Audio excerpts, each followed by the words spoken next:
Boa.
Os engenheiros convivem com as obras e nós, jornalistas, temos que conviver com pessoas que momentaneamente têm o poder.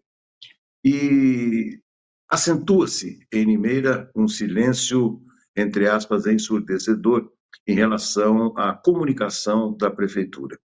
Tudo porque há uma interpretação errônea de que os atos públicos não podem ser divulgados. De fato, eles não podem com a presença de candidatos, porque isso está proibido pela legislação eleitoral.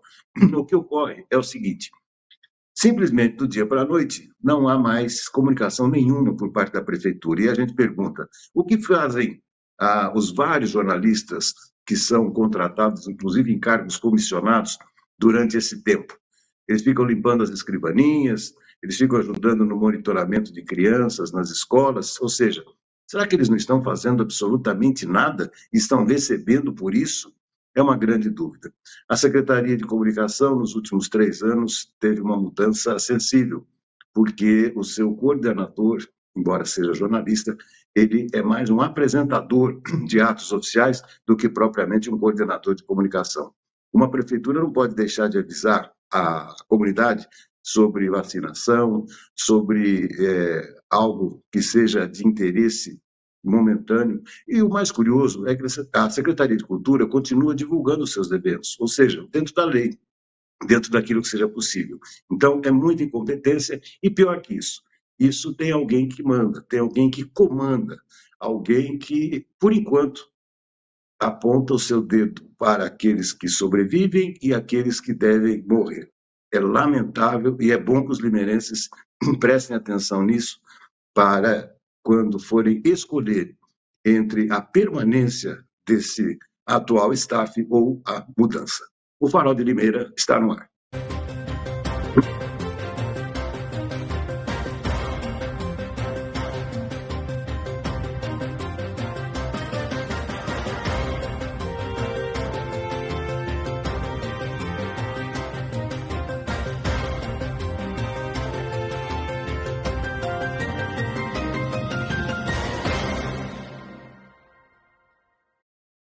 Sexta-feira, 12 de julho, ano é 2024, a partir de agora, mais uma edição do nosso Farol de Limeira.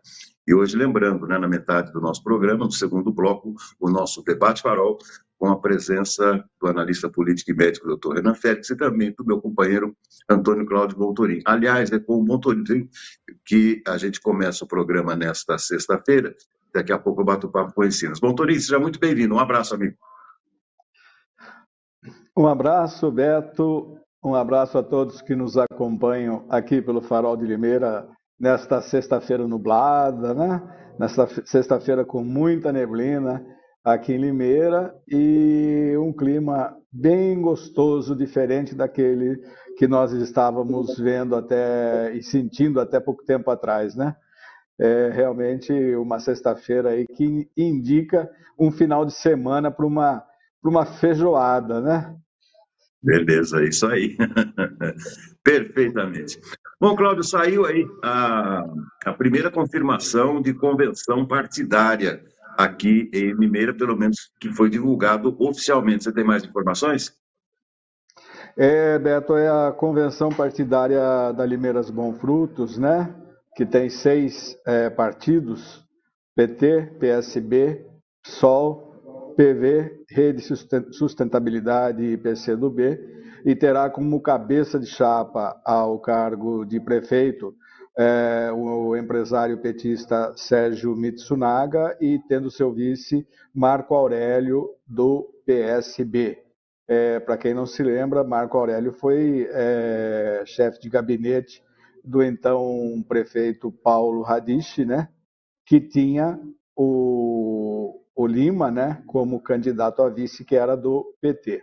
A convenção acontece no próximo sábado, dia 20 de julho, né, a partir das 8 horas, na Jacofanelli 777, né,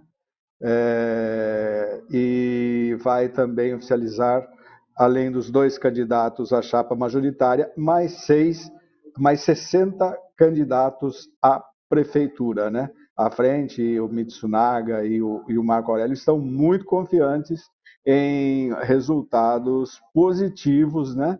E em surpresas com os nomes que serão lançados, né? Eles estão bastante atentos a isso e será a primeira convenção oficial, já que dia 20 de julho, né, pelo calendário do Tribunal Superior Eleitoral, tem início as convenções que vão indicar os candidatos.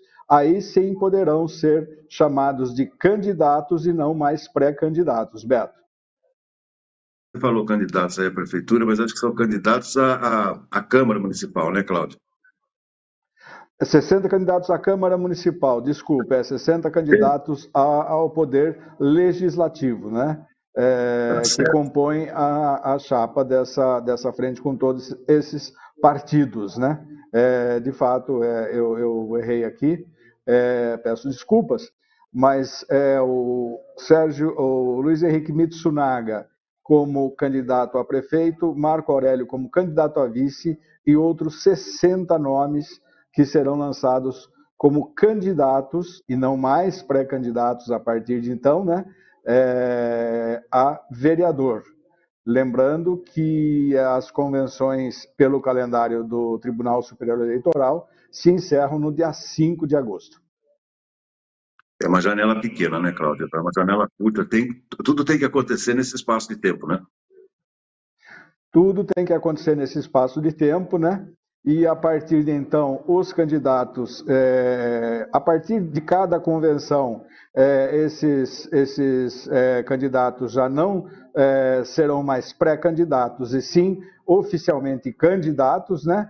E poderão começar também a divulgar os seus nomes pelas redes sociais e logo em seguida haverá o início da propaganda eleitoral gratuita, assim que forem confirmados todos os nomes e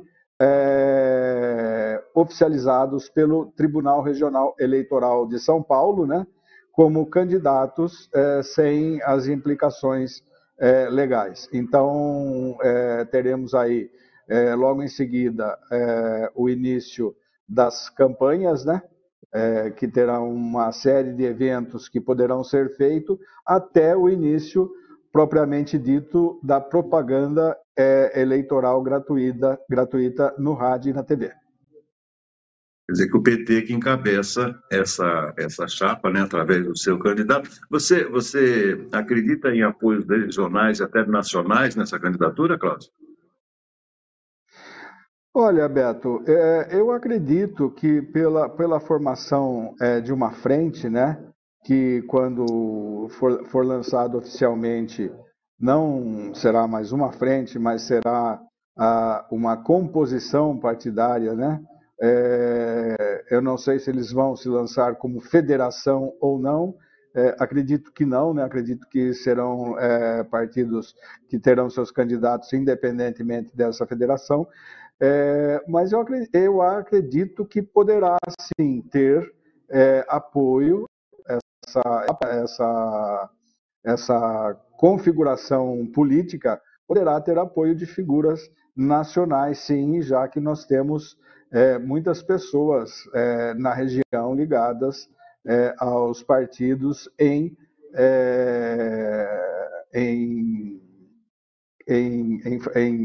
nacionalmente falando, desculpa.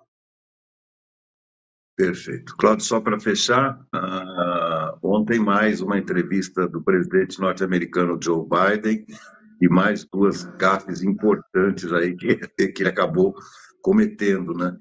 Ou seja, o que era para ajudar acabou atrapalhando um pouquinho mais, né, Cláudio? Olha, Beto, a situação do Biden, apesar das pesquisas divulgadas ontem, onde ele está em situação de empate com o Trump, empate mesmo, 46% a 46%, né? Em todas as pesquisas feitas pelas emissoras de televisão, rádios e também por institutos de pesquisa, né? Ele realmente precisa urgentemente repensar sua candidatura e está cada vez mais pressionado, principalmente por alas intelectuais, né, que o apoiam, artistas que são ligados ao Partido Democrata, desculpa, e também por pelos parlamentares, né, pelos senadores e pelos deputados do Partido Democrata, né? Eles estão realmente pressionando, alguns dizem que não, tal, mas há necessidade, sim, Beto, de uma mudança na chapa.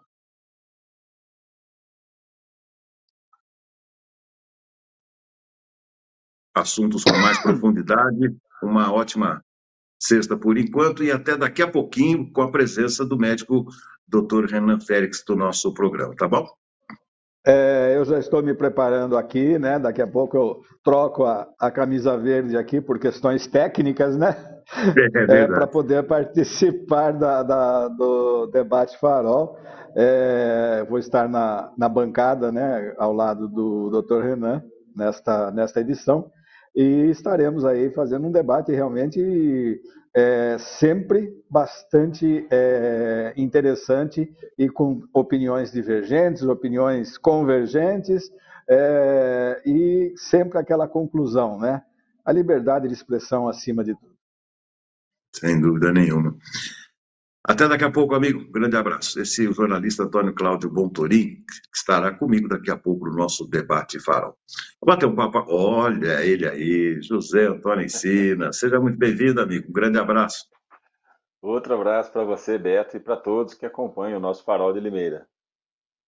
José, tem bastante coisa para a gente comentar hoje, mas eu vou começar com algo que é até curioso. Há mais ou menos uns 5 anos, eu estava aí nas minhas andanças, querendo sócios, parceiros, gente para me ajudar no momento difícil, e eu tive uma reunião em Águas de Lindóia, e essa reunião aconteceu à tarde. E aí, por volta de umas 5 horas que ela terminou, eu liguei para a Márcia e falei, Márcia, eu estou aqui em Lindóia, eu não vou voltar para Limeira, eu vou dormir em Serra Negra. E eu me lembro perfeitamente, era uma quinta-feira. E eu saí para correr, lá por volta de 5h30, 6 horas, saí para correr, e na metade da corrida, eis que eu me deparo com algo inusitado. Gente vendendo alface, tomate, pepino, berinjela e tal. Eu falei, puxa vida, depois, isso certamente tem uns 5 anos.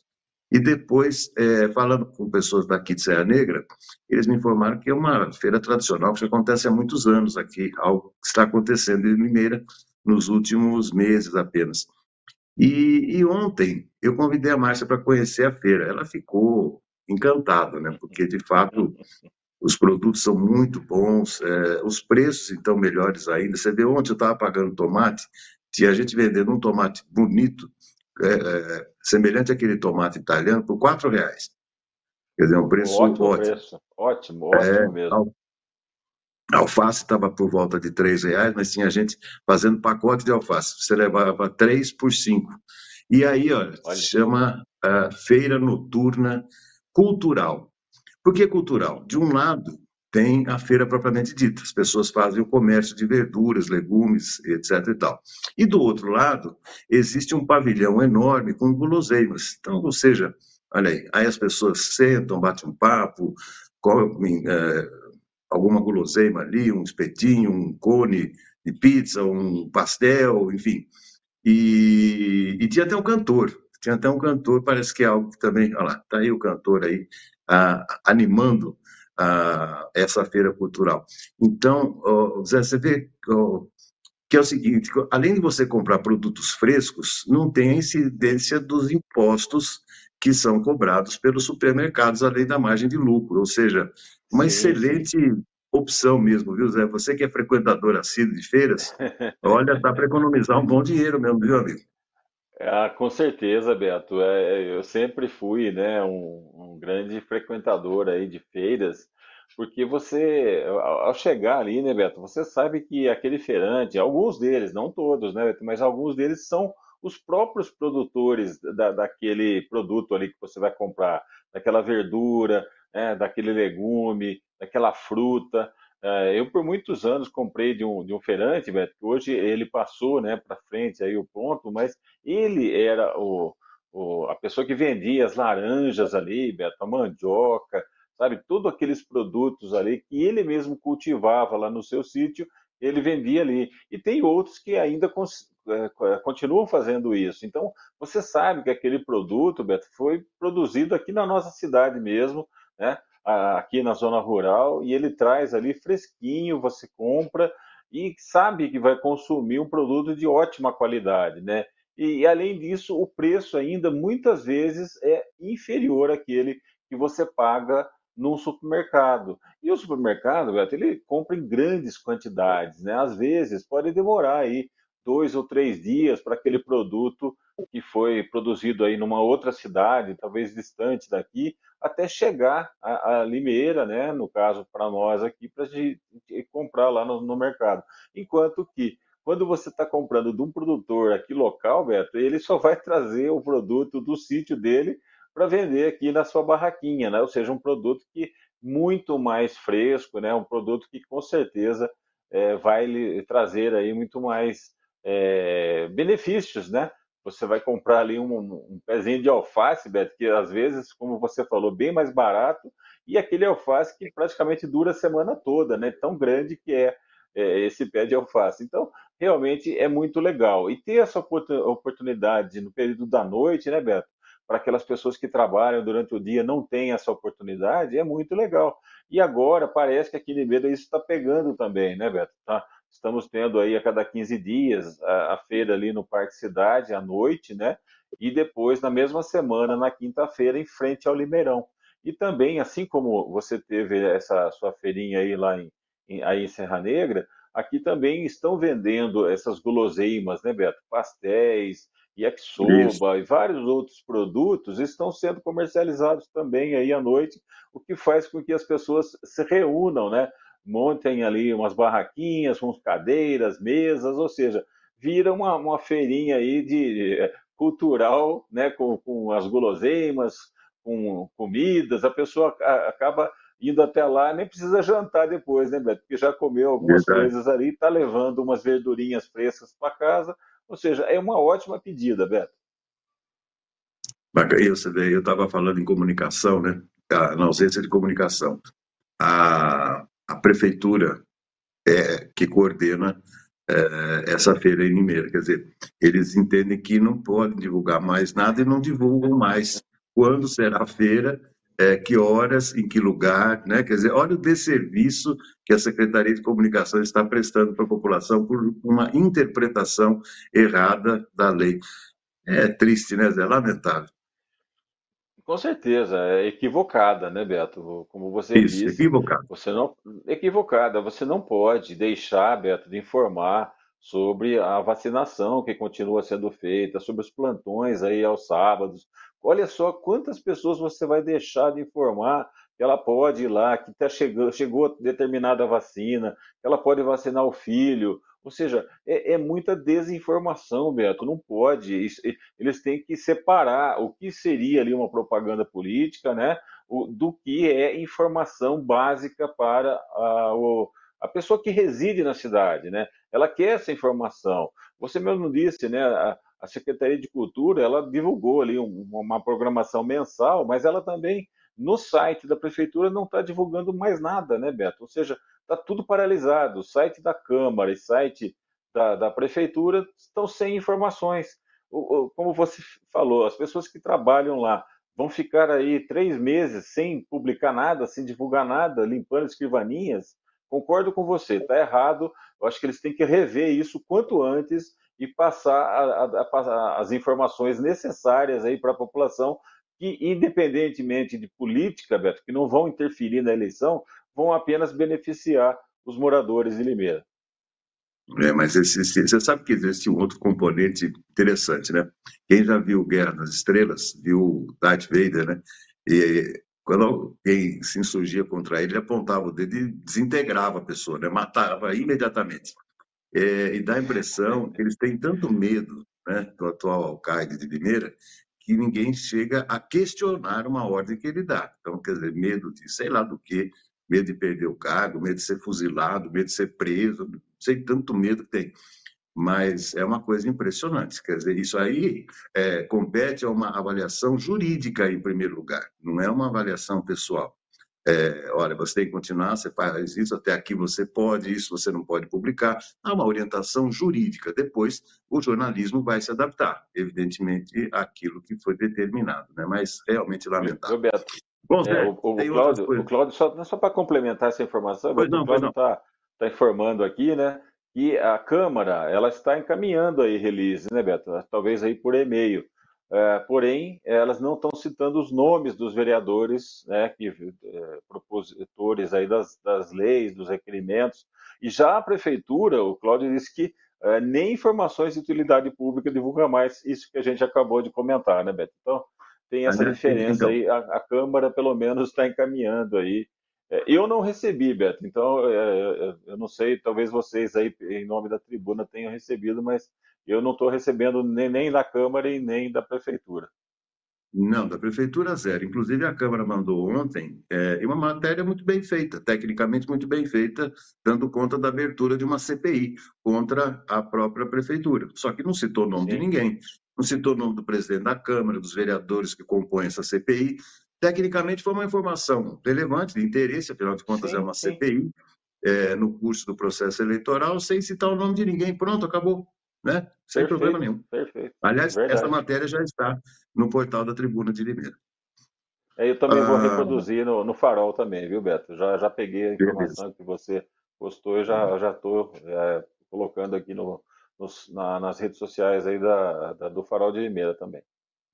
Bacana, bacana. O Zé, pouco futebol nesse final de semana, né? Beto, teremos aí as finais da Eurocopa, né, no domingo à tarde, né, às 4 da tarde, Espanha e Inglaterra. Um grande jogo, né, Beto? A Inglaterra não ganha um título relevante, Beto, desde quando eu nem tinha nascido ainda. 1966, né, ela ganhou a Copa do Mundo, né, na metade do ano, eu nasci em dezembro, então a Inglaterra está muito tempo sem ganhar um título importante, né? E enquanto a Espanha já ganhou aí a Copa do Mundo, já ganhou o Euro também, né, Beto? Então a Espanha está mais acostumada a títulos aí recentemente e está praticando um futebol muito bonito também. Se for ver pela beleza do futebol, Beto, pelo envolvimento ali, pela tática, eu acho que a Espanha é um pouco favorita a vencer a Euro, então, no domingo às 4 da tarde. À noite, Beto, teremos a final entre Argentina e Colômbia, atual campeã mundial e campeã da Copa América. A Argentina é ligeiramente favorita aí, Beto, mais pela qualidade de seus jogadores e também pela força, né, que é você ter participado de várias finais seguidas aí. Mas vamos lembrar que além dessa que ela ganhou da última Copa América, ela tinha sido vice do Chile 2 vezes seguidas. Então a Argentina está chegando em quase todas as finais, né, Beto? Então eu acho que isso dá um ligeiro favoritismo. Mas o futebol bonito da Colômbia encanta, viu, Beto? E por isso serei um torcedor da amarelinha aí, como você disse ontem, no domingo, às 9 da noite, teremos esse jogo. O Campeonato Brasileiro, Beto, vai dar uma paradinha aí, né, nesse final de semana. Teremos alguns jogos aí daqueles atrasados da Copa do Brasil, né, para definição aí, para ser feito depois o sorteio aí dessa outra fase, né? Teremos aí Juventude Inter, tem jogo do Operário contra o Atlético Paranaense, ou seja, alguns jogos que ficaram atrasados da Copa do Brasil teremos nesse final de semana. Mas fora isso, o Brasileirão volta aí na terça-feira que vem, Beto. Valeu. Esqueci de falar um preço algo que eu não comprava faz muito tempo, que está sempre caro. Sabe o que que é? Couve-flor. É. Mais uma Eu couve-flor, comprei. mas coisa mais linda do mundo, por cincão, Zé. R$ 5. E, nossa, tá ótimo o preço, Beto. Eu achei uma muito bonita aqui na feira, acho que eu paguei 7, mas era daquela gigantesca, né? Aquela que É, você faz ela aí várias vezes, né? Eu já várias fiz receitas. ela como salada, eu já fiz ela Sim. empanada e agora eu vou fazer ali estilo com shoyu, né? Você pode colocar ali, fazer um grelhado ali com um pouquinho de shoyu, fica gostoso também. Então, couve-flor é uma maravilha nessa época, Beto. Bacana, bacana. Valeu, amigo. Ótimo final de semana. Até segunda-feira. Um grande abraço. Grande abraço, até mais, tchau, tchau. Muito bem. Olha, na sequência tem o debate farol, mas antes o boletim do nosso repórter esportivo César Roberto. Daqui a pouquinho estarei de volta com o doutor Hernan Félix e também com o meu companheiro Antônio Cláudio Bontorim. Ao vivo, a gente volta segunda-feira às 10. Bom dia, Beto Lucato. Bom dia, meus amigos do Farol de Limeira. Beto, o Brasileirão tem novo líder, hein? O Botafogo ontem foi até Salvador, venceu a Vitória por 1-0 e com este resultado o Fogão é o primeiro colocado na tábua de classificação com 33 pontos ganhos. Nós tivemos também ontem, além de Botafogo 1, Vitória 0, o Palmeiras vencendo o Atlético de Goiás por 3-1 no Allianz Parque. O Flamengo, do poderoso Tite, foi derrotado pelo Fortaleza por 2-1 no Maracanã. Em Criciúma e Fluminense empataram em 1-1. E em Belo Horizonte, o Atlético Mineiro fez as pazes com a vitória e venceu o São Paulo por 2-1, Beto. A classificação, repito, Botafogo em primeiro com 33, Palmeiras agora é o segundo também com 33, a diferença aí é por saldo de gols, né? O Flamengo, que liderava até ontem, caiu para a terceira posição com 31. O Bahia é o quarto colocado com 30. O São Paulo é o quinto com 27. Cruzeiro é o sexto com 26. Fortaleza é o sétimo com 26 também. O Atlético do Paraná é o oitavo com 25. Lá embaixo, Beto, o Corinthians continua na penumbra, 17º colocado com 12 pontos. O Grêmio é o 18º com 11. O Atlético de Goiás é o 19º com 11 também. E o Fluminense é o último colocado com 8 pontos ganhos. Nós teremos neste final de semana, amanhã, Beto, apenas 2 partidas. Cruzeiro e Bragantino às 4 da tarde no Independência, lá em Belo Horizonte. O Bahia vai receber amanhã também às 4 o Cuiabá, lá na Fonte Nova. E os jogos desta rodada, os demais jogos, né? Somente na terça-feira, na quarta-feira da próxima semana. Até porque a CBF reservou a data de domingo para a final da Copa América, provavelmente pensando que o Brasil chegaria a disputar a final, né? E a CBF, mais uma vez, acabou caindo do cavalo. Série B do Brasileiro, Beto, 15ª rodada começa hoje. Ponte Preta e Mirassol às 19 horas em Campinas. 9 da noite hoje, Botafogo e Amazonas em Ribeirão Preto. Hoje também, 9h30 da noite, Paysandu e Ceará. Amanhã, Novo Horizontino e Guarani, Sport Recife e América Mineiro, CRB e Curitiba. No domingo, Vila Nova e Avaí. No domingo também, Chapecoense e Brusque. Na segunda-feira, Santos e Ituano. E na quarta-feira, dia 17 da semana que vem, Operário e Goiás. Santos, América, Vila Nova e Sport Recife são os 4 primeiros colocados na Série B. CRB, Brusque, Ituano e Guarani são os últimos colocados. Série D do Brasileiro, Beto, Leão em campo amanhã, hein? A Inter entra em campo amanhã às 4 da tarde no Limeirão contra o Costa Rica do Mato Grosso do Sul. Jogo decisivo para as pretensões leoninas. Uma vitória dará classificação ao Leão à próxima fase. Um resultado que não seja vitória, a Inter vai buscar a sua classificação na última rodada desta fase contra o Pouso Alegre na próxima semana em Minas Gerais. Além de Inter e Costa Rica amanhã, nós teremos São José e Pouso Alegre, Patrocinense e Santo André, Maringá e Água Santa. Falando internacional, Beto, tomei conhecimento hoje pela manhã do falecimento do grande amigo Roque Delmonte, que por muitos anos trabalhou na diretoria da Internacional, comandando, né, a bilheteria lá do Limeirão em dia de jogos da Internacional. Uma pena, né, o falecimento do Roque Delmonte aos 87 anos de idade. Eu, nesses mais de 35 anos como setorista do Leão, Beto, convivi muito com o Roque Delmonte, né? Nos tempos em que a Inter era da sua torcida, que a Inter era do seu povo, que a Inter era de Limeira, né? Hoje, infelizmente, está nas mãos aí de apenas uma ou duas pessoas. Então, aos familiares do Roque Delmonte, os nossos sentimentos. Para encerrar, Beto, domingo, final da Eurocopa. Espanha e Inglaterra vão jogar nos Estados Unidos às 4 da tarde. Também na final da Copa América, domingo, nos Estados Unidos. Aliás, deixa eu só repetir aqui. Espanha e Inglaterra, final da Euro na Alemanha, né?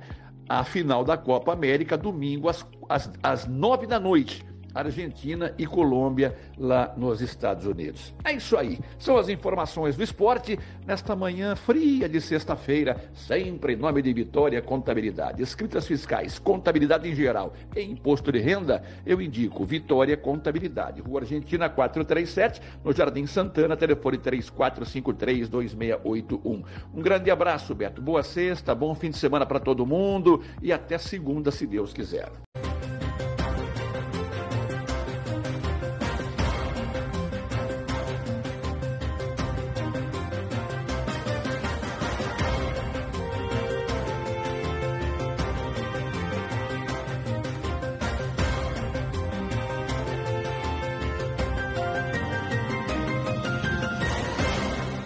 Olá, sejam todos muito bem-vindos a mais uma edição do nosso Debate Farol, que faz parte da programação do nosso Farol de Limeira. Hoje eu à distância e lá na bancada meus companheiros, doutor Renan e o Antônio Cláudio Bontorim.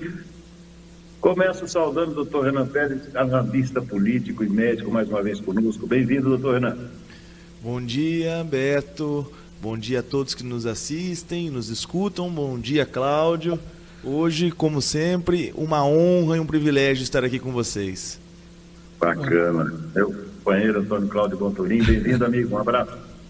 Um abraço, Beto. Um abraço, doutor Renan.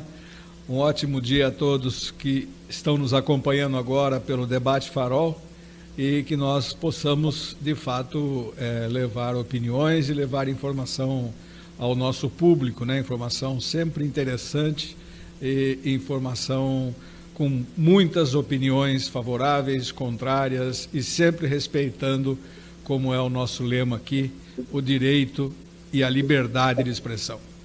Exatamente, é isso aí. Na abertura do nosso programa, o nosso queridíssimo J. Neto já coloca algumas observações. Esse programa não é recomendado para pessoas sensíveis a fortes emoções. É isso aí, teremos muitas hoje, com certeza. Compensação, esse programa é voltado a todos que prezam a liberdade de expressão, o amplo debate e a construção de ideias para melhor convívio social e desempenho de seus representantes públicos. E vamos, logo de cara, a primeira proposta do nosso programa de hoje, e a proposta, se não me engano, é do doutor Renan. Falei para ele que é um tema que dá para a gente explorar, talvez, em um programa inteiro. Já temos aí a primeira pergunta? Abriu aqui, Beto, com toda certeza. Eutanásia, né? Tema extremamente polêmico, um tema extremamente delicado, sensível, que mexe com emoções, mexe com o direito da vida, né, Cláudio? E que, na verdade, tem estado muito em alta, à tona, nos últimos dias, devido a um caso, né, de uma limeirense, agora morando em Minas, né, uma menina que sofre de uma condição física, né, de uma dor incurável, que seria, teoricamente, a neuralgia do trigêmeo, né, e que está fazendo uma vaquinha para arrecadar fundos para conseguir se submeter à eutanásia ou o suicídio assistido, né, na Suíça, país no qual não se configura crime esse tipo de extermínio da dor, né. Então eu achei bem curioso, porque trata-se de uma jovem, né, de 27 anos, né, e que já perdeu todas as esperanças da vida, né. Eu acho que para uma pessoa se submeter à eutanásia, a dar fim à sua própria existência, ela tem que ter perdido toda e quaisquer esperança que lhe reste e qualquer sentido de ser feliz, de ter qualidade de vida, né. Então é um tema que a gente vê muito em alta ultimamente, né. A gente sabe que no Brasil o suicídio assistido e a eutanásia são considerados crimes de homicídio, né? E próprio suicídio é atentado à vida, né? Vai contra a nossa Constituição Federal, mas países como a Holanda, por exemplo, desde 2001 é permitido, a Espanha desde 2021 também o suicídio assistido e a eutanásia são permitidos, e a gente vê um caso tão próximo da gente, né? Dessa menina que, aliás, estudou comigo, né? Foi minha colega de escola quando estávamos no ensino fundamental, na primeira série, né? Estudamos juntos. Lembro dela com o maior carinho, e ver uma situação como essa hoje comove a gente, né? Não só como médico, mas como cidadão, como limeirense, como pessoa, né? Então é um tema muito importante. Eu queria trazer aqui para ouvir a opinião dos senhores sobre esse tema, né? E até para esclarecer algumas dúvidas, né? Porque muita gente nem sabe o que é a neuralgia do trigêmeo, o porquê da eutanásia, né? Muita gente a gente acompanhou os comentários e as publicações dessa menina, e a gente vê que tem muita gente que mistura as coisas, mas vai para o céu, vai para o inferno, pode, não pode, esse aqui é crime, põe que ela vai estar fazendo uma vaquinha aqui para ir para lá. Como é que fica toda a situação, né? E a discussão é muito mais profunda, né, Cláudio, do que meros comentários. Exatamente. Eu acho que a discussão ela é bem ampla, realmente, né? E nesse caso, eu enquadro aqui a discussão no Brasil como uma discussão mais religiosa do que científica, né? Porque a gente sabe que as religiões cristãs, elas colocam a eutanásia como crime porque na concepção das versões de cada uma dessas crenças, dessas religiões, né? Dessas seitas, em algumas seitas principalmente, né? A eutanásia tira o poder de Deus sobre a vida da pessoa, né? Se ele concebe a vida, então ele deve tirá-la e ninguém mais. Nesse caso, eu acredito que aqui é uma discussão religiosa, já deveria ter sido tirada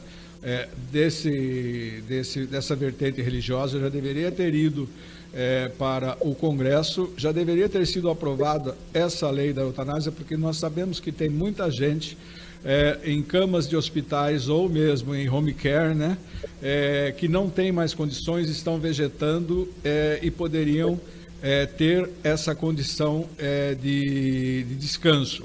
E isso não é permitido, isso é considerado homicídio, e nós temos que acabar de vez com essa questão, com esse tabu, né, da eutanásia.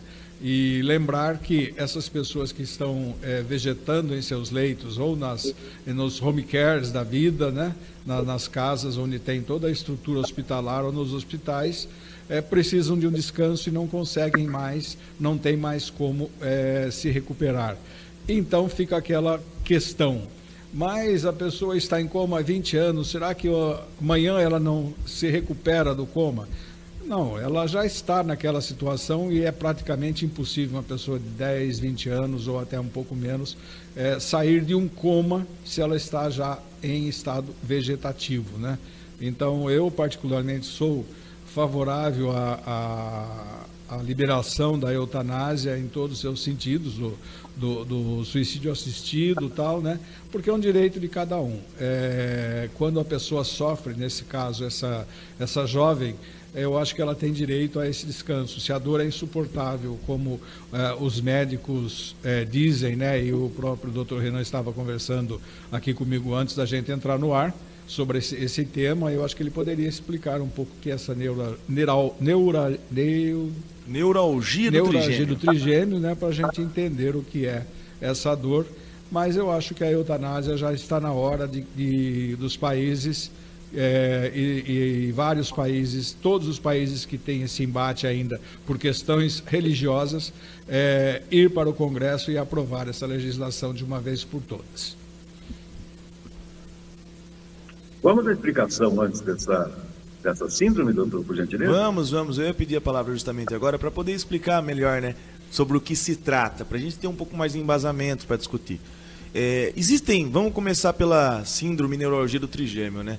É uma síndrome dolorosa, né, que cursa. Na face nós temos a inervação, né, dos músculos da face, nosso sistema sensitivo, todos os neurônios, os pontos de neurônios que temos no nosso rosto.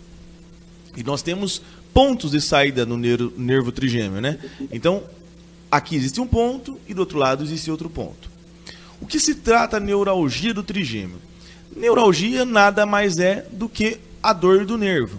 Então, geralmente é causada por compressão do nervo na sua saída. Geralmente por malformação arteriovenosa, a própria malformação da musculatura e da fáscia, que são estruturas musculares que recobrem esse nervo, ou às vezes, em alguns casos, também tumores, né? Malformação de alguns ossículos que temos na face também podem causar essa compressão. É como se fosse uma hérnia, né? Só que na face, num nervo extremamente sensível e que causa uma dor aguda, que não tem gatilho para começar, em maioria, grande parte das vezes, né? Então, na verdade, ela pode começar à noite, de manhã, de tarde, e durante o exercício físico, parado. Qualquer coisa que você faça pode desencadear uma crise, mas existem os fatores de piora, como mastigação, tudo que envolva a própria palpação do local, né? E é uma dor realmente de caráter agudo e sem posição antálgica, sem fator de melhora, que se diz, né? E é uma dor que, dependendo do quadro, né, da causa base, não melhora com nada, nem com medicação, nem com abordagem cirúrgica. Então, é uma situação que prejudica muito a qualidade de vida. Então, essa é a neuralgia do trigêmeo. Não existe só esse caso em Limeira, existem diversos, inúmeros casos, e cada paciente lida da melhor forma. Alguns pacientes conseguem se livrar até da dor, mas não é regra, tá? São algumas exceções. Se livrar da dor. Existem controle, né? Existe o controle, principalmente por conta da medicação. Então, o uso de medicações contínua, algumas abordagens cirúrgicas, procedimentos de descompressão podem aliviar essa dor. O problema é que depois de muitos anos comprimindo, o impulso que chega ao cérebro é como se, mesmo que não exista mais a compressão, ele entende que ali existe uma agressão, ele vai continuar mandando impulsos, dizendo, olha, tá doendo, tá doendo, tá doendo. Então, esse é o grande problema. Essa é a neuralgia do trigêmeo, a doença que acomete esse caso que eu disse. Vamos entrar agora um pouquinho mais no conceito da eutanásia. Existe a eutanásia ativa e a passiva, né? A ativa é quando a pessoa, por vontade própria, diz, olha, eu estou com uma doença incurável ou com uma dor descomunal e eu quero cessar o meu sofrimento. Então ela vai lá com a ajuda de um médico, não sozinha, né? Com a ajuda de um médico, profissionais da saúde capacitados para isso, ela finda ali a sua vida sem dor, de maneira digna, né? Sem sofrimento. E a eutanásia ativa, que seria a tomada de decisão por um terceiro, como o próprio Cláudio bem pontuou mais cedo. Existem senhores acamados que não têm perspectiva de melhora ou cura. O que fazer? Um terceiro, então, tomará a decisão de findar ali o sofrimento daquele ser humano de maneira digna, para que não se postergue mais aquela situação inevitável que seria a morte, ou uma baixa qualidade de vida, né? A gente sabe que a eutanásia, a própria pessoa solicitar ao médico que a injete um líquido que finde ali a sua dor e que para que ela encontre o descanso eterno, é liberada em alguns países, mas a passiva, que seria a ativa, né? A passiva não. Essa em qualquer lugar do mundo ainda é considerado um crime, né? Um homicídio. Veja bem, a minha opinião sobre o tema. Como cristão, sou contra qualquer tipo de cessação da condição de viver. Então, em minha concepção, qualquer tentativa de interrupção da vida é algo que vai contra os meus princípios e contra aquilo em que acredito. Mas, ao mesmo tempo, sou médico e vejo que muitos pacientes têm uma qualidade de vida que não existe, em decorrência de doenças terminais e dor, principalmente dor. A doença terminal, o próprio nome diz, ela termina, né? Ela tem um prazo. Quando o paciente chega ao oncologista, por exemplo, diz que o doutor tem o câncer de pâncreas, o oncologista vai fazer uma avaliação e vai estimar um tempo de vida, com ou sem tratamento. Sem tratamento, um exemplo, você terá 1 ano de vida. Então aquilo se finda em 1 ano, dolorosamente, com sofrimento, obviamente, mas se finda em 1 ano. O problema são as dores crônicas e incapacitantes, justamente no caso dessa menina, né? Que tira dela qualquer poder que ela tem sobre o próprio corpo. Ela não sabe como o corpo dela e a mente vão reagir amanhã. Se ela mentalmente estará bem no dia de amanhã. Se ela vai poder acordar, se levantar, levar a filha na escola, o filho na escola no dia de amanhã. Esse tipo de dor, eu acho que assim, seria muita prepotência da minha parte dizer, olha, tem que fazer ou não tem que fazer. Não, eu acho que é uma discussão muito longa, que precisa de muitas cabeças pensantes para se chegar numa conclusão. Mas que é realmente desumano ver alguém sofrer tamanha dor como a própria neuralgia do trigêmeo causa, realmente é desumano. É um dilema ético para mim falar sobre esse tema, e justamente por isso eu trouxe, porque ao mesmo tempo que vai contra os meus princípios, o findamento da vida vai contra tudo o que acredito, prolongar a dor e o sofrimento sem qualidade de vida. Então, é uma pergunta que eu mesmo não tenho resposta, Beto. Doutor, o senhor é a favor ou contra? Não sei. Não consegui chegar num desfecho, numa conclusão. Acho que preciso de ajuda de outras cabeças para conseguir embasar uma ideia melhor a esse respeito. Eu acho que muito bem explicado aqui essa questão, tanto da ética, né, quanto do profissionalismo e da questão de formação religiosa, por isso que eu disse que é uma situação realmente mais religiosa do que técnica, né? Mas é a questão desse conflito ético que existe, doutor. Com certeza, Cláudio. É um dilema que eu acho que não sou só eu, muitas pessoas ficam, principalmente a classe da área da saúde, né? Que faz, os médicos, né? A gente faz juramento de Hipócrates, então a gente jura realmente proteger e defender a vida. Muitas religiões, o cristianismo, né, em si, ele defende a vida em todos os seus viés, mas como técnico, às vezes você olha e você se pergunta se realmente aquilo ali é viver, né? Porque muitas vezes aquilo ali que aquela pessoa está vivendo já é um inferno, né? É um inferno na Terra, é um inferno de Dante. Exato. E agora, doutor Roberto, qual é a sua opinião sobre isso? Não, eu estou observando a aula aí que vocês estão me dando. Você sabe, Cláudio e doutor Renan, eu estava me lembrando do caso de uma moça, eu não sei se foi em Minas Gerais, foi no Espírito Santo, uma moça que ela foi vítima de um acidente de trânsito, ela ficou internada por quase 20 anos, né? E ela faleceu recentemente. Deram até um nome para ela, que ela não tinha documentos. E essa moça morreu, permaneceu vários dias, né? À espera de um familiar que pudesse acompanhá-la. Eu fiquei imaginando, né? Uma pessoa sem documento, foi atropelada, ficou por 20 anos, o hospital cuidou. Enquanto vocês falavam, eu não sei, tudo que se aplica em outros países, eu acho que não se aplica necessariamente aqui no nosso país. Infelizmente, ainda nós somos o país do jeitinho, nós somos o país da justiça acionada a todo momento, a todo instante. Por um lado, Cláudio, eu concordo com você que a gente deve falar mais sobre esse tema, discutir mais, levar até essa discussão para as casas legislativas. Mas eu não me animo muito com o nosso país, né? Um país que até pouco tempo atrás as pessoas não acreditavam em nada, depois passam a acreditar em tudo. A questão da vacina, Cláudio, que você sabe muito bem, de repente vai aparecer alguém aí com alguma solução, digamos, mágica, e a gente pode estar abreviando a vida de uma pessoa que sofre, sim, mas ela teria direito a uma chance de se curar, de se restabelecer. Eu já passei, né, por momentos, e muitas pessoas, eu acho que talvez a maioria, né? A maioria de nós passa por momentos em que a gente presta auxílio, principalmente aos pais, né? Quando tem limitações, quando tem seus problemas físicos, cognitivos, e eu acho que é um pedaço da vida que a gente tem que passar, superar essas dificuldades. Cláudio também coloca a questão da religiosidade, e a gente discute muito a questão da fé.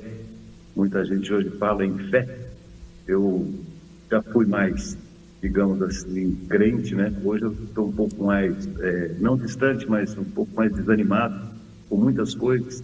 Mas eu vejo que se a gente disciplinar isso aqui no nosso país, eu tenho medo que o legislador, ele não seja, não fique ao lado da ciência, ele fique ao lado dos seus dogmas, principalmente, né, Cláudio, nesse momento tão polarizado, tão complexo, a discussão do aborto, quando ela é colocada, você vê a confusão que dá. Então, eu acho que a eutanásia deveria, sim, ser melhor discutida, mas pela ciência e não necessariamente pelos legisladores e pelos religiosos. Eu tenho muito receio, tá bom? O caso dessa moça lá de Minas, o nome dela era, que deram para ela, Clarinha. Ela ficou 20 anos num hospital do Exército, sendo atendido por médicos militares que deram total atenção para ela, esperando sempre aparecer um familiar que não apareceu até o falecimento. Exato. Obrigado, Cláudio. É isso aí. Esse caso aí me vem em mente imediatamente, né? Um caso muito triste. Bom, vamos virar a página, vamos para o segundo tema, que nós temos muito a tratar aqui no nosso debate farol de hoje, e vamos ver agora, eu estou sem talvez aqui a frase, mas eu sei que é do Cláudio, fala sobre globalização ou isolacionismo, Cláudio, é isso? Para onde caminhamos, né? Porque depois de uma situação aí que nós começamos a ter o mundo globalizado, né, a partir da final da década de 70, começo da década de 80, né, quando começou a interação, depois com a internet, a interação foi maior ainda, né? Hoje surgem esses grupos, né, que querem fazer do isolacionismo do seu próprio país a condição de melhora de vida do povo. Nós vemos isso com o Trump nos Estados Unidos, né? O American Great Again, né? Nós estávamos vendo isso na França, né? Com as propagandas que a extrema-direita causou. Nós temos o Milei aqui na Argentina, que é um isolacionista, né? Ele procura formar grupinhos de pessoas que pensam como ele, assim como o Bolsonaro foi um isolacionista, tanto que ele teve muito pouco contato com outros mandatários de outros países, né, que pensam muito num nacionalismo exacerbado. Então a questão para onde nós vamos caminhar? Continuaremos a globalização, que é um efeito benéfico para todo o planeta, para todo mundo, porque junta todas as pessoas para a defesa do bem comum. Estou falando apenas do bem comum, não estou falando da questão de guerras, de crimes e tudo mais, né? Eu estou pensando no bem comum. E o isolacionismo, que segrega esses países a seus limites, impedindo ou dificultando a entrada de outras pessoas e, com isso, acabando também com a multicultura, né? Que seria a cultura de vários povos dentro de um único povo.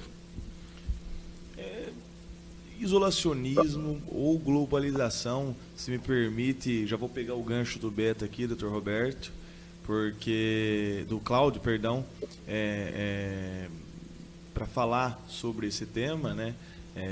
O Cláudio citou alguns países que, no seu ver, adotam muito essa doutrina do isolacionismo, né? E de colocar tudo ali, adotar uma técnica de sempre procurar pequenos grupos para impor ideias que talvez não sejam adotadas ou benquistas pela maioria, né? Eu vejo de maneira um pouco diferente.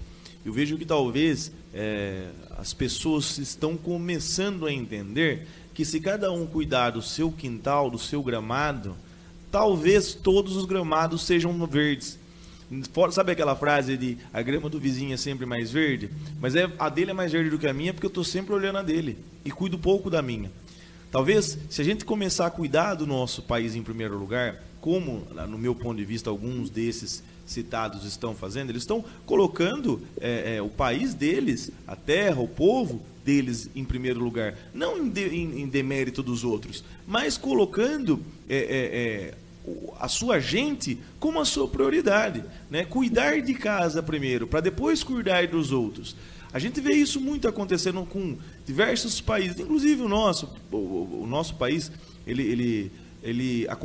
né? Acontece muito isso. A gente cuidava bastante dos nossos vizinhos, em vez de cuidar do nosso povo, né? Eu sempre brinco, né? Tem muita gente, Cláudio, que pega e vai lá para a África para fazer caridade, para adotar um filho, para fazer doação. Gente, por que você vai para a África fazer doação se o seu vizinho de porta está precisando de ajuda e você não ajuda?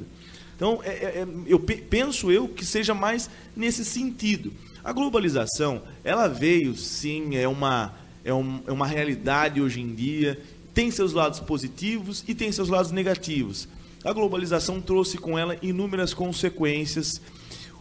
O conceito de tempo ele é extremamente relativo e a gente vê o tempo passando muito mais rápido devido à globalização. Antigamente, para a gente saber de um falecimento que acontecia num estado diferente, era coisa de dias. Quando ficava sabendo? Às vezes anos passavam e a gente não ficava sabendo. Hoje em dia, o Donald Trump apontou o dedo, a gente já está sabendo no segundo seguinte. O Vladimir Putin, cada passo que dá, já apita no nosso celular, no Instagram, no TikTok, no Twitter e por aí vai.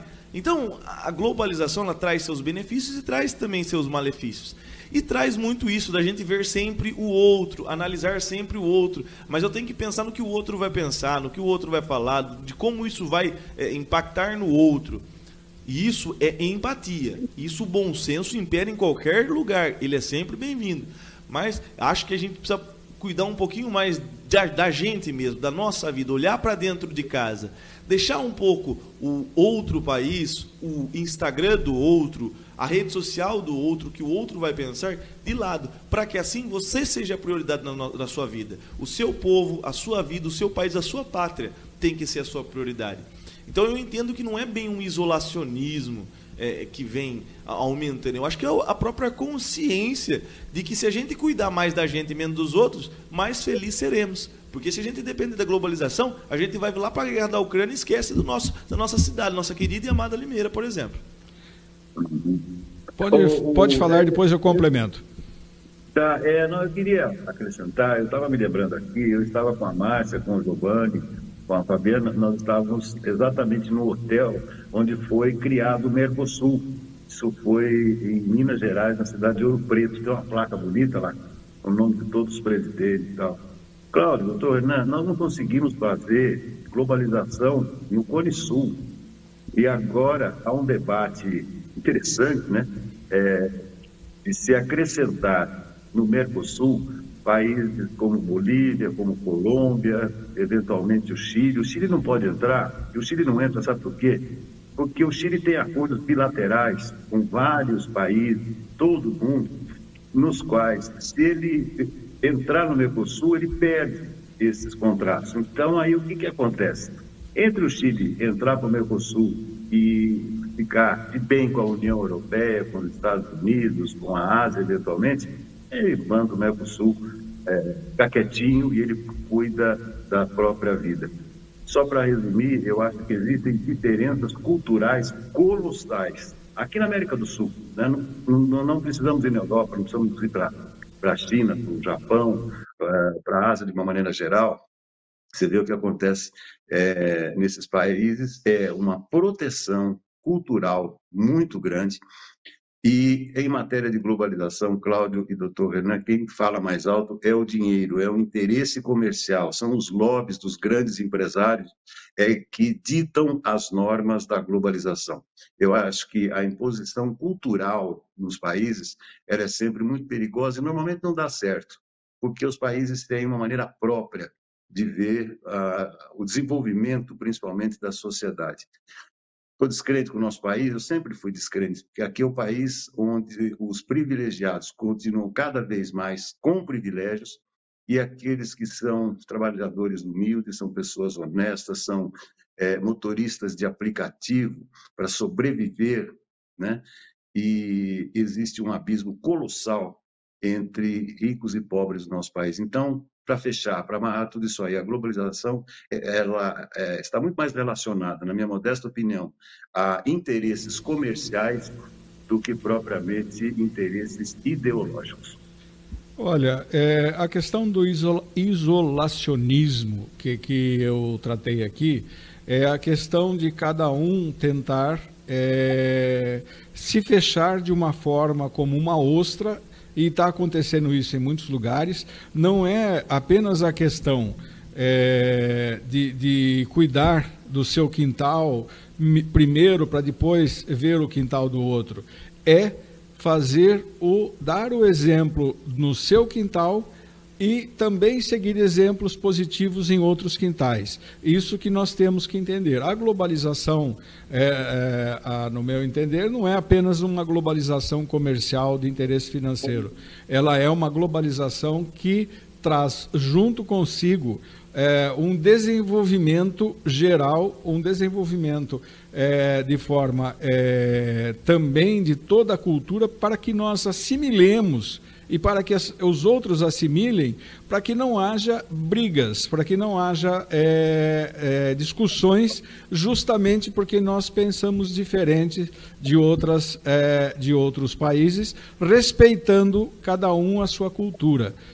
Se nós temos a Bíblia, o islamismo tem o Corão, o judaísmo tem a Torá, então é isso que nós precisamos entender e fazer.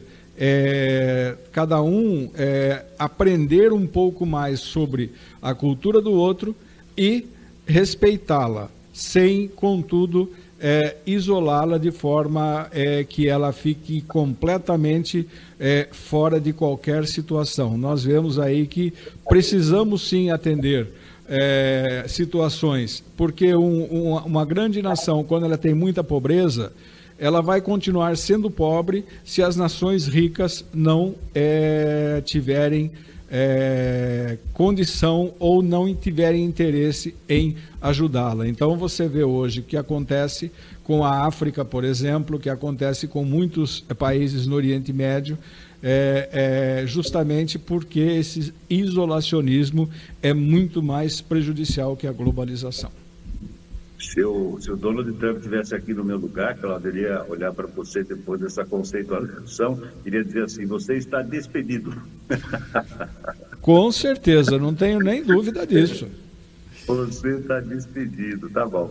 Gente, reta final do programa de hoje, vamos à última pergunta. E a última pergunta é uma proposta que eu faço, muito recente, por sinal, que tem a ver com a carne vermelha, né? Eu pergunto aí se a carne vermelha deve fazer parte da cesta básica. E você sabe que ontem, não me perguntem o que eu estava fazendo, nem por quê, mas houve uma manifestação da Ana Maria Braga, dizendo assim: poxa, que bom, né? Agora a carne passou a fazer parte da cesta básica. Eu falei: só se foi da sua, né, Ana Maria?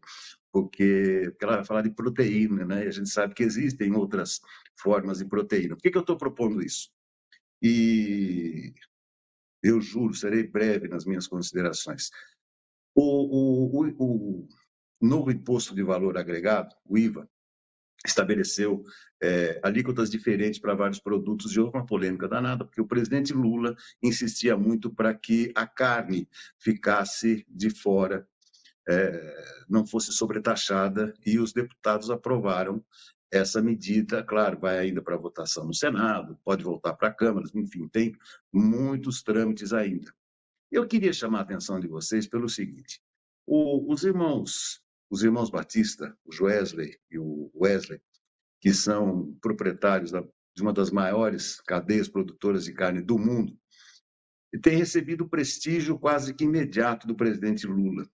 O Lula esteve numa inauguração, se não me engano, no Paraná, de uma planta industrial da JBS para destinar cortes para a China. Lula foi lá, aplaudiu, etc. e tal.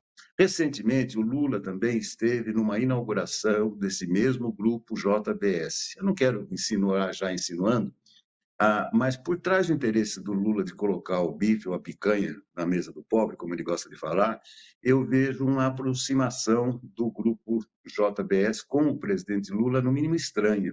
Lembrando que os irmãos Batista, e principalmente o Joesley, foi aquele que gravou o presidente Michel Temer e depois provocou uma confusão na economia brasileira colossal, colocando em risco, inclusive, o próprio mandato do presidente Michel Temer à época. Então, eu queria fazer esse alerta porque muita coisa deve ter passado nessa questão da tarifação que foi aprovada pela Câmara, muitos lobbies certamente envolveram os nossos deputados, mas me preocupa um pouco esse interesse aí do presidente com o grupo JBS, que é um grupo claramente com interesses bem definidos, mas com modos de operação nada republicanos.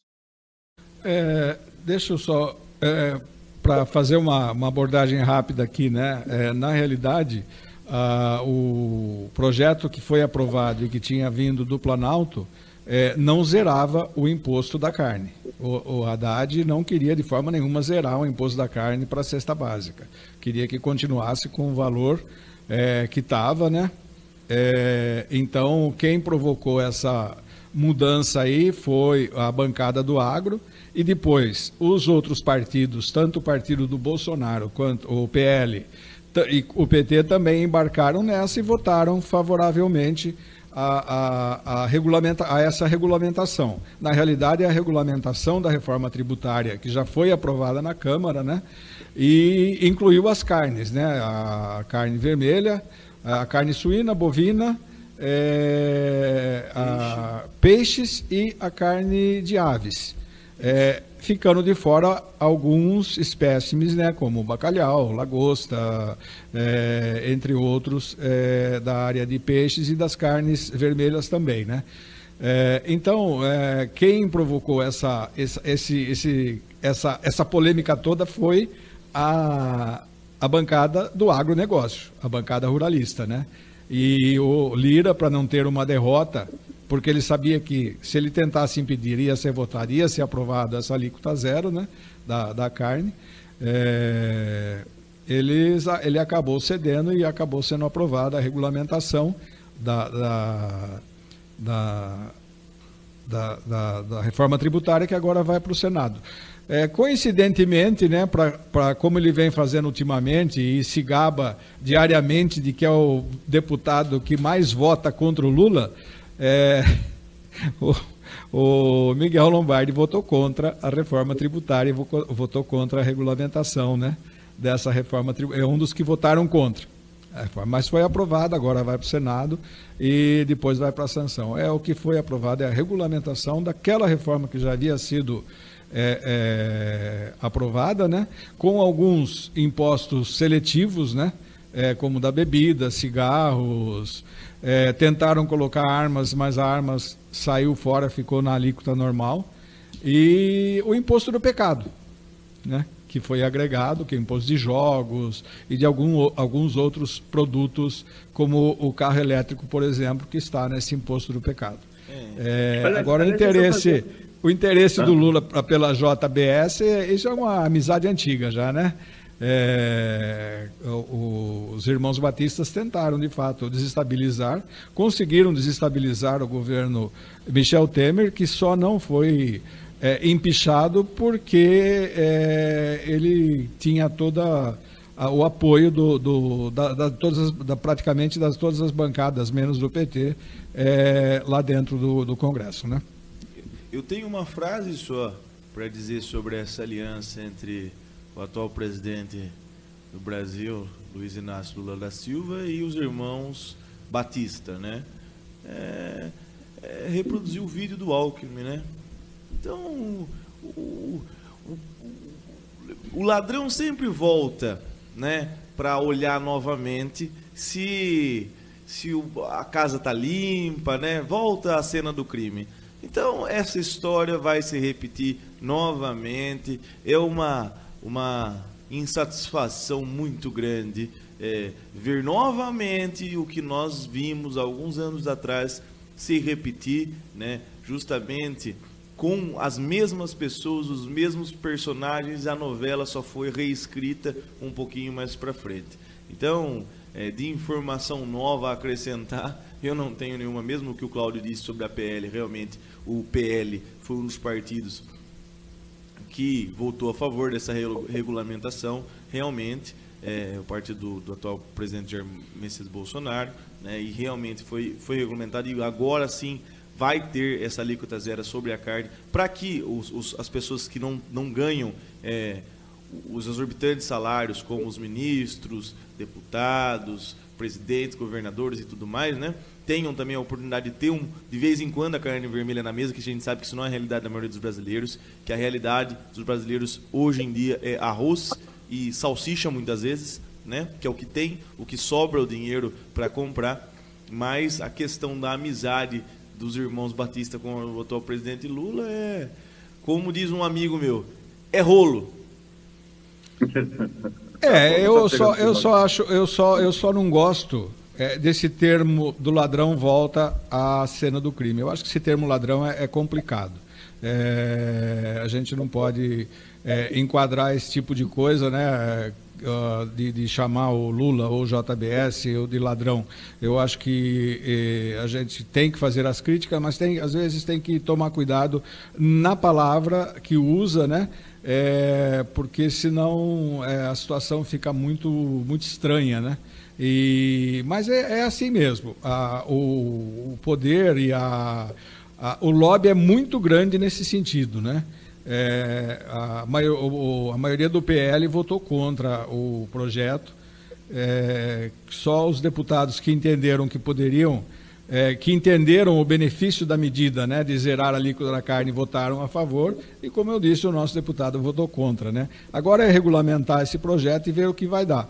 Se o Senado fizer alguma mudança, volta para a Câmara de novo. É esse périplo que a gente faz direto, né? Eu acho que é uma situação muito, muito cômoda lá dentro do Congresso Nacional. Para a gente que assiste aqui de fora, é muito estranha, né? A gente não entende muito bem toda essa polêmica que causa.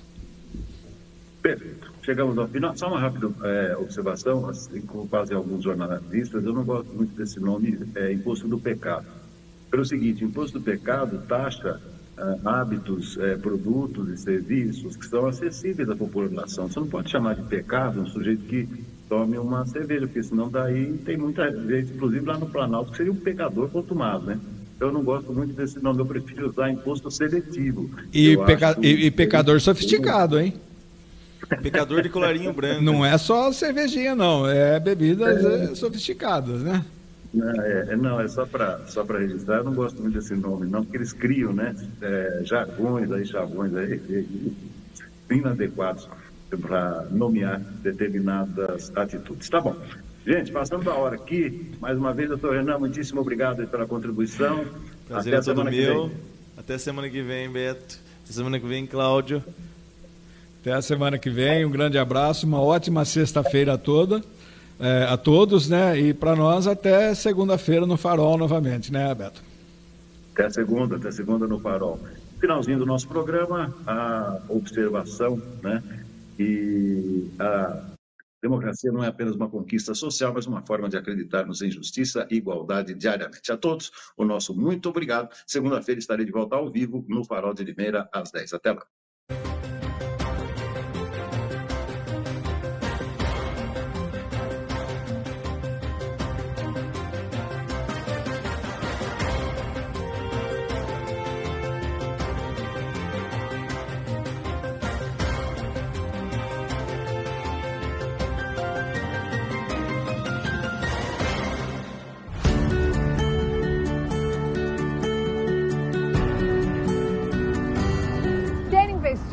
área mais valorizada de Limeira?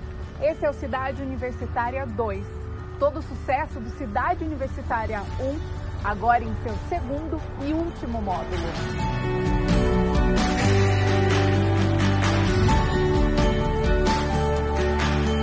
São lojas comerciais e residenciais a partir de 250 metros quadrados, com infraestrutura completa e ao lado da Unicamp. Esta é a hora perfeita para investir. As obras já estão em fase final. E para ficar ainda melhor, este é um loteamento com a qualidade Grupo Ingep. Investimento garantido, sem preocupação e com pagamento facilitado, em até 180 vezes, sem burocracia. Visite o nosso plantão de vendas que está próximo à rotatória da Limeira Cordeirópolis e garanta o melhor negócio.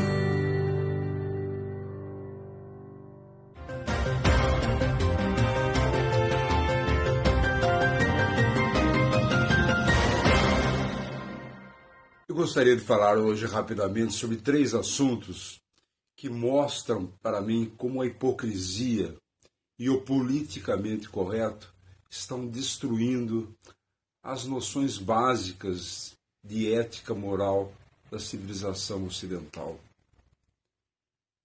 Parece bobagem, mas acompanhe comigo. Na Nicarágua, o presidente, o tal de Ortega, é um esquerdista convicto. Todo esquerdista convicto é ateu. O que está fazendo ele desde que assumiu o poder? Perseguindo e prendendo líderes conservadores e perseguindo a Igreja Católica. Agora mesmo ele fechou a mais tradicional rádio católica da Nicarágua, com mais de 30 anos no ar. O presidente Lula, que é amigo do Ortega, emitiu alguma nota lamentando o episódio? Não.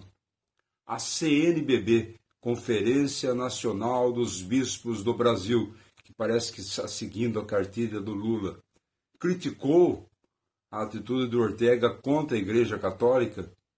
Afinal, a Conferência Nacional dos Bispos do Brasil é a maior entidade católica do país. Criticou? Não. Silêncio. Silêncio da hipocrisia.